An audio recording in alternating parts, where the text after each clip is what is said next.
Gallo e Alberto Pittarello, batteria numero 107 Marco Gaule del Pescantina subito al comando. In seconda terza posizione i due atleti del team Panther Boys, Umberto e Pittarello. Batteria 108 ancora Cruiser 40 più il cancello.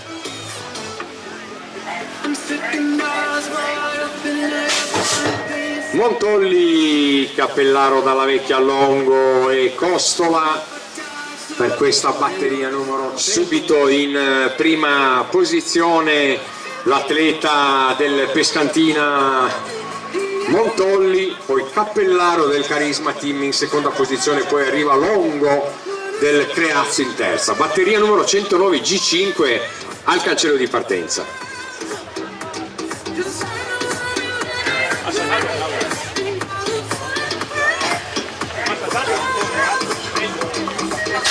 Peruzzi, Fortin, Zenti, Galvani, Chiara